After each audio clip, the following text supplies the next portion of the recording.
Pernah saya kritik, dan mungkin ini juga akan jadi PR Pak Jokowi ke depannya. Saya bilang, program Pak Jokowi bagus, komunikasinya yang buruk. Sehingga muncul orang-orang seperti saya dan teman-teman di media sosial yang mencoba mengkomunikasikan kepada orang luas dengan bahasa-bahasa orang awam. Ini karena apa? Karena komunikasi pemerintahan Pak Jokowi yang sangat-sangat buruk.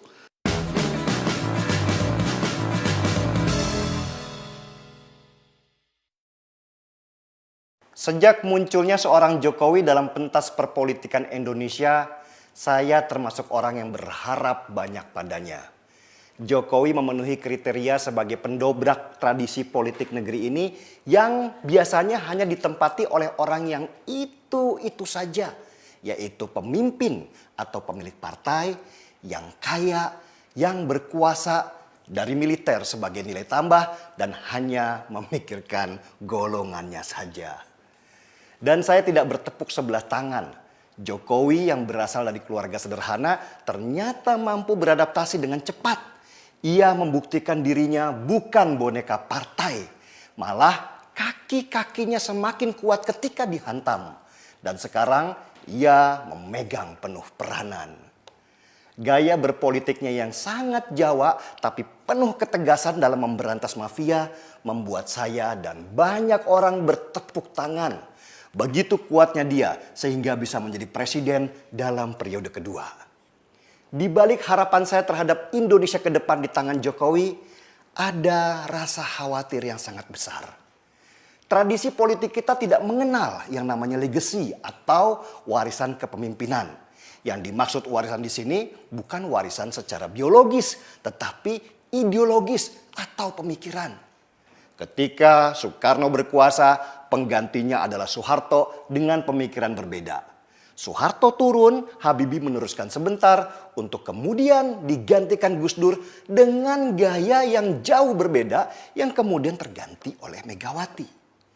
Lalu SB berkuasa 2 periode dengan pemikiran yang kembali berbeda. Kemudian Jokowi datang menawarkan pemikiran kembali pada cita-cita Soekarno. Perhatikan, sebenarnya negeri ini selalu restart setiap pergantian presiden. Kita tidak bisa maju karena tidak punya rancangan bagaimana negeri ini 50-100 tahun ke depan. Ganti presiden otomatis ganti kebijakan. Kapan kita mau berubah menjadi negara maju dari negara berkembang ketika setiap rancangan jangka panjang dianulir dan selalu memulai dari awal? Berbeda dengan negara lain seperti Cina misalnya. Pemimpin mereka boleh berganti, tetapi strategi negara ke depan tetap dijalankan. Malah Cina lebih ekstrim. Mereka mencabut masa jabatan 2 periode dan membuka jalan untuk Xi Jinping berkuasa seumur hidup. Kenapa Cina begitu? Supaya strategi jangka panjang mereka untuk menjadi negara superpower bisa terlaksana. Dan Xi Jinping menjadi supir tetap yang menjalankan kendaraan besar mereka.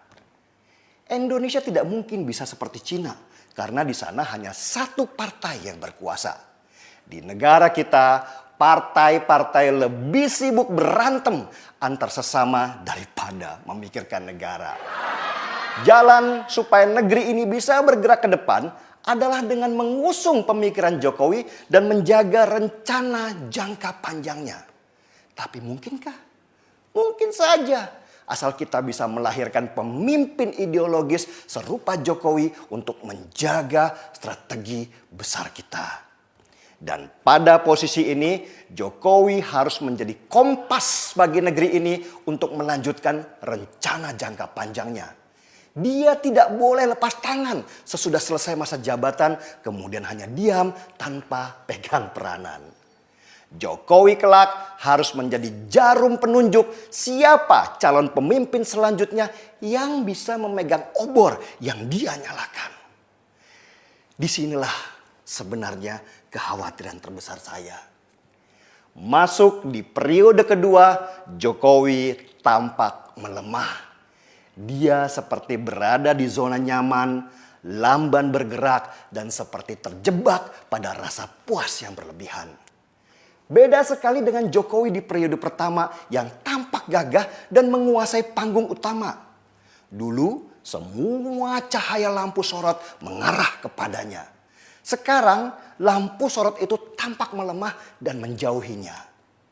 Kelemahan terbesar Jokowi sekarang yang tampak nyata adalah saat ia memilih menteri-menterinya. Para menteri yang dipilih itu seharusnya bisa menjadi penguat narasi panjang Jokowi. Tapi kenyataannya mereka malah menjadi sumber kelemahan. Ibarat tim sepak bola, Jokowi gagal di awal periode kedua membangun tim yang solid untuk memenangkan liga. Pemain-pemainnya lemah seperti kebingungan karena tidak ada di tempat yang tepat.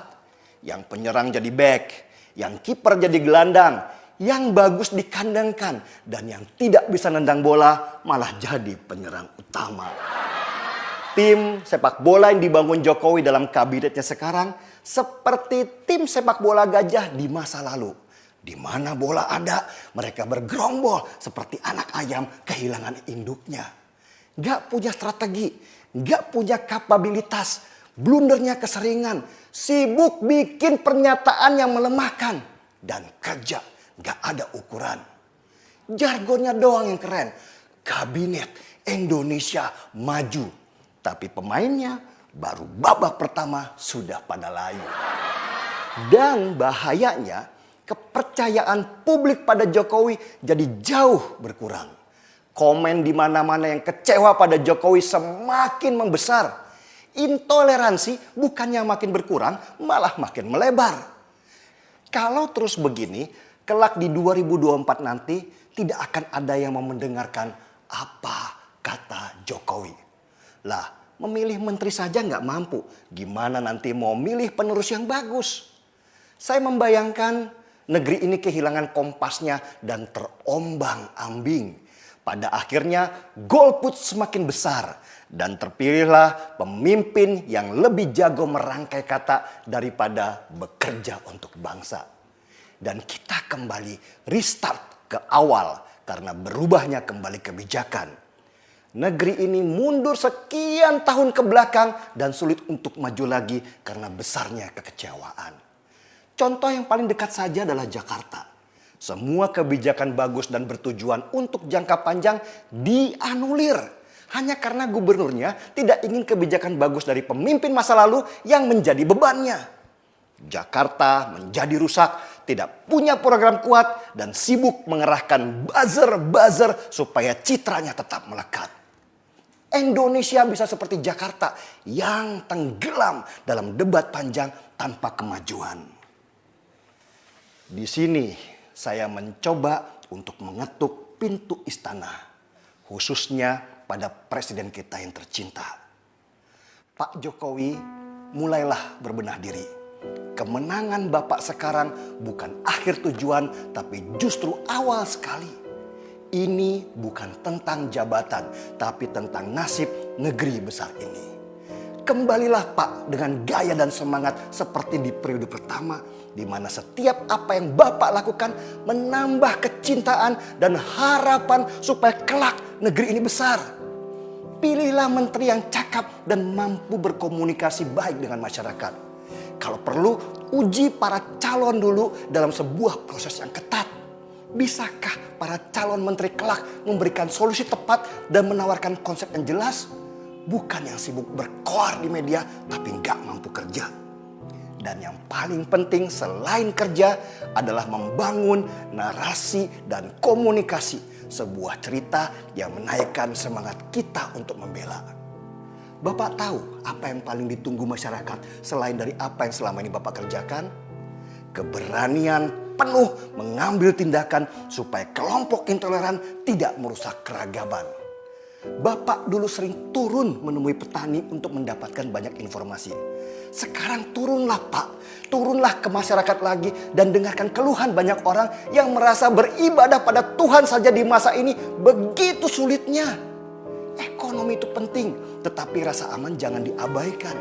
Jangan sampai sekam itu terbakar hebat karena baranya tidak pernah berusaha dipadamkan. rebut kembali cinta dari orang-orang yang dulu percaya Bapak akan lebih tegas di periode kedua. Supaya kami tidak kehilangan petunjuk siapa yang harus kami ikuti nanti di saat Bapak sudah tidak ada. Bapak Jokowi, semua orang bisa menjadi presiden. Tapi tidak semua orang mampu membuat kebijakan penting yang selamanya akan dikenang. Seruput dulu kopinya.